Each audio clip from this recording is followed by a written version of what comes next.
roads, network, and this tourism, of course. Me, I would even go further to talk about the rail line. We need to put back our rail line to deal with most of the things we talk about. Also, the press, we should have a positive press. Voter apathy, yes, it is there, but a thief cannot chase you from your shamba.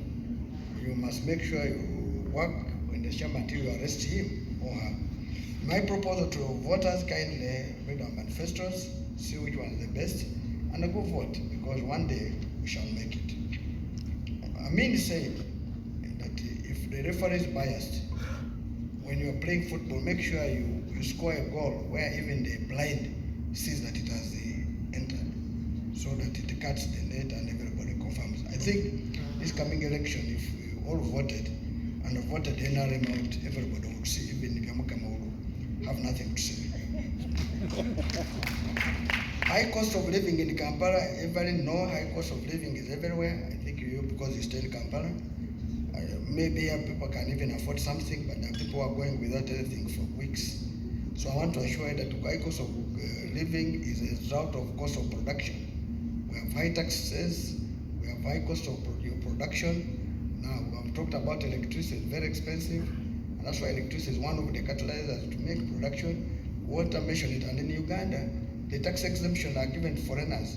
So we are the one who bear the burden for foreigners instead of the Ugandans. Corruption is also another cost, because when the costs are, taxes have to be put there to tax you, so that's they're able to cater for the corruption of the 10 trillion. You said, copy to your motto, no, we said fixing the economy, money in our pockets. I don't know if yours is like that, but I'll also give you an example. Usoka College, where I went from, when I started from, it says, Rwakatonda, for God and our country. And the motto of Uganda is for God and my country. Should we also say that Uganda copied from Usoka College? On the issues of Museveni, you see, for us, we're in this campaign not looking for, we're not in for hate, we're not reaching anyone. What Museveni has done. His 40 years are over. We need to move on. What he has failed to do is what we are saying, it has to fix it. So we are bringing unity, we need to reconcile this country, we need truth-telling, and this country must move forward. Museveni is just one individual, the country is long bigger than Museveni. So for me, I believe we need to have our country united, and should we forgive him, there will be truth-telling. You said we should join hands. Everybody knows how to mobilize. For you, you may be mobilizing using music. We don't have music. You may be mobilizing by carrying like Museveni. We don't carry. For us, we go to villages. So there is no measuring tool that you are the best. I think we have to wait until the D-Day. That will be the determining factor. All right, thank you so much. Just a small one. The press, we are sorry the press being hurt. We feel bad about it. And of course, even this is where I want to make a comment, that I think the state should come out clearly. We need EC to come clear about this, because there should be fair play. We don't want any candidate to be, his or her supporters be hurt. We need it. Electoral Commission should take charge of the election. But I also had the Electoral Commission chairman saying after voting, everybody should leave the polling station. I thought this gentleman was a judge. When I look at the rules, the Presidential and Parliamentary Elections Act, it's clear it says that after voting, a person should stay 20 meters from the polling station. Is that the same way by saying people should go home? That shows there's lack of people of understanding in this country, and these are the people who are going to be the referees. We want to pray to God that they learn the law and understand it. Why would you want to do at the polling station by chasing people? You must be wanting to steal. Let him come out clear to tell us. It's very good. All right, thank you so much. Mr. Joseph Mabilizi. Crowds are important, but it has to be a guided crowd with a focus, as General Monto said. That is the reason as to why Dr. Agre Chiyingi was not staying in Uganda and was feared more than the people who are sleeping here in Wakiso, because Mr. Museveni knows he will contain them at the end of the day. They are not even focusing at presidency. We are looking at removing Mr. Museveni. In fact, I would be the person Honorable Chagwen would rather behind. I don't want Ugandans to be disappointed again, and at the end, they tell you, I'm the solution to this country. Don't expect me to tell you,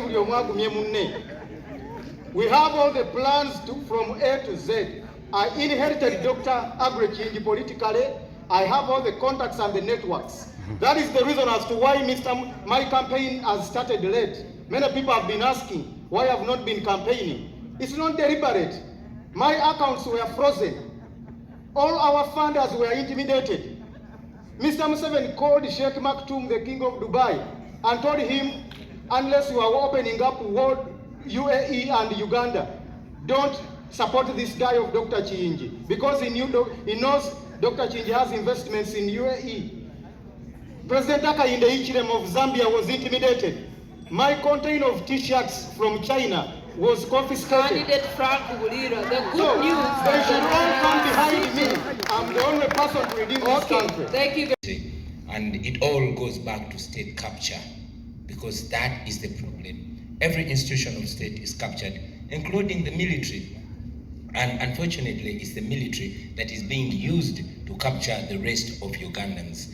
The question of the military was settled way back in 1995 when the current constitution was promulgated. Under Article 208 of the current constitution is to the effect that the UPDF shall be non-partisan, the UPDF shall be national in character, and the UPDF shall be subordinate to civilian authority. Unfortunately, that law is nothing more than the paper on which it's written. Now, the UPDF is reduced to a tool of oppression. It has been said before that there are no bad soldiers, there are only bad commanders. And the statement is true with the UPDF, because now you will notice that the problem begins with the appointments. The appointments are done according to relationship, and thirdly, according to DNA. You have seen police officers, military officers coming out to make political statements against the law, and nothing happens. You saw Brigadier Koldo Kidi. You have seen General Museveni's son making political statements, and nothing has happened, and the list is endless. Our plan for the military, first and foremost, because they are desperate as well, they need to be paid right in order for the right thing to be demanded of them. And we've made it clear as a national unity platform that we shall ensure that our men and women in uniform, both in the UPDF and police, are well paid, and they will be demanded to respect the people of Uganda. There should be a strict code of conduct. Recruitment and promotion shall be done on merit. And also, it's very, very important for me, on behalf of the National Unity Platform, to commit that while I'm president, I will never, ever use the military or the police to play politics. Now, having made that comment, allow me very quickly to respond to the questions I heard from Wakesa, and I appreciate your efforts and your contribution to the tourism industry. But we must understand that it all begins and ends with governance. Just go to Google and type in Uganda. Imagine you're outside Uganda and type in Uganda. You'll see what it brings to you. Will that be reason for you to tour Uganda?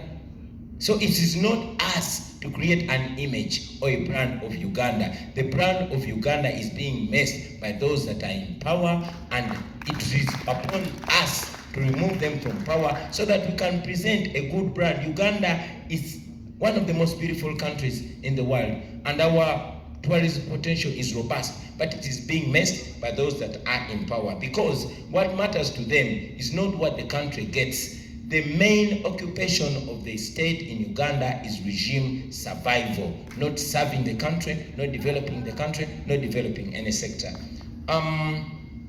My brother from ANT mentioned that I said, yes, I said that. I've said it many times. I'm saying it right now. I'm a rebel, but I'm a legitimate rebel. You've seen the president of the Uganda Law Society calling himself a legal rebel. I'm a legitimate rebel. I'm just like the Museveni of the 1980s, only that we are non-violent.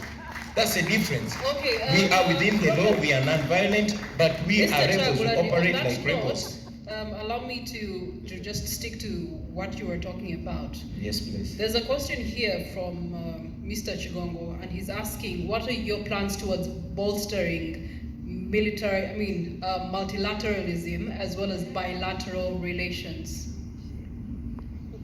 Present yourselves as Ugandans. Let us present Uganda on the same moral standard with our country, with other countries. We want to relate with Kenya. Kenya has a semblance of democracy. We want to relate with democracies, but we are bringing dictatorship to them. Let us level up.